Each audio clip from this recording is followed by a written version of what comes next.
Anglers Extra.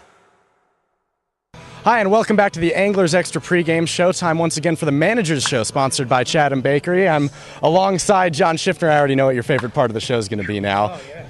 But I get over there. Get over there this morning. I slept late. I was tired. Oh, you absolutely should. It's fantastic. But last night, what a fun night. You guys bounced back to win with a walk-off in the ninth inning. What did you take away from that game? Well, the kids have heart. You know, they got down. A lesser team could have just rolled over and just kind of, let the bottom of the ninth go by, and then, oh, God, who knows what happens in the 10th, because, Katua's going to be running, going to be aggressive. So they said, no, we're going to take this in our own hands and take care of it. And very impressive.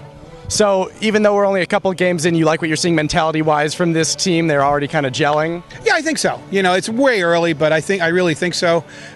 Just that alone, the reception they gave Sheehan at the end of the game, the kids are all up on the top step of the dugout when we have the guys in scoring position. It was just, that's what you want to see, and I was very proud, very pleased. It's that's what college baseball is all about.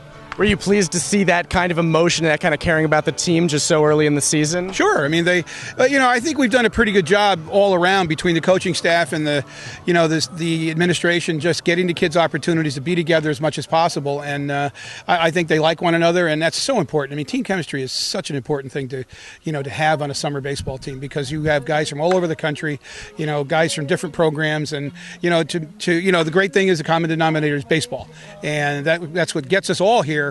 And the love of the game, the passion for the game, if you have it and it's infectious, like I think it's starting to become now, it's going to be great.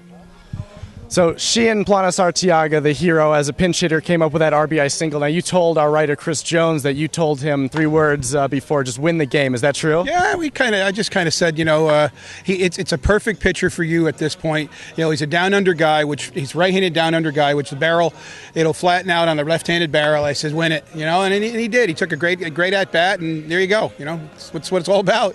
As a manager, how do you prepare guys to come in that situation? You had Brandon Siddell pinch hit before him, to pinch hit in the bottom of the ninth in a possible game-winning situation. Well, for these guys, and the way we're going to adjust it is that, it's not like you're sitting on the bench because you're not one of the better players. It's because we're trying to get everybody opportunity. So everybody needs to be ready, because we could do that same thing in the 7th inning or the 6th inning or whenever it is if the situation dictates it. So, I mean, it was a perfect situation to make some moves, lefty-righty switches, maybe someone who can put the ball in the gap versus someone who can't. Again, it was, not that Blake Butera couldn't get a job done. I have very great confidence in Blake that maybe he could have gotten a hit in that situation, but the percentages say, submariner against the lefty's going to have an advantage because the ball's coming into his barrel, and that's what we got. We got a barrel finder, and he rips it through the hole. You won that game thanks to that decision. Now today you have Lucas Schiraldi going for you guys. Spent last year at Navarro. He's going to be transferring to Texas in the fall. What do you expect to see from him? Luke's power pitcher. He's going to he's going to throw a power fastball. I mean, big time fastball. We're probably going to see 92 to 94. His breaking pitch when it's on is tough. It's a very hard slurve curved, and it's hard. And he mixes in his changeups, but you're going to see this is a power pitcher, and this is a kid who's going to be a big. He was. His numbers were good this year. Draft slot was funny. I don't know the reason why. I think he should have been drafted a lot higher, but that's their business. But I think it'll be a big draft next year if he's healthy.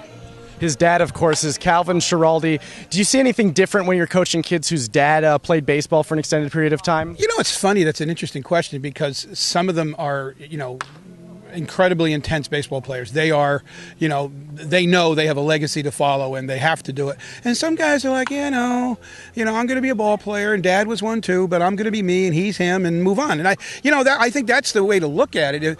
But it is interesting, because I've had both. I've had players as sons who, were fabulous players and wicked intense, and then you've got some of the guys who just, it wasn't that they were not a good player, but they just felt that, they're going to play their game their way, and if I'm successful as my dad, fine. If I'm not, fine too. So that, it's two ways. What type of guy is Lucas in that regard? I think Lucas wants to impress. There's no question he wants to impress. And I've talked to him, but I said, you're probably going to get booed by somebody up here. So he goes, my dad already told me that. I said, that's beautiful. Well, we'll see if that happens tonight against the Brewster Whitecaps, Game 3. Thanks a lot, Schiff. My pleasure, Brandon. That was the Anglers Extra pregame show, the Managers Show, in fact, sponsored by Chatham Bakery. We'll send it back up to Keith Zubro as the Anglers Extra pregame show.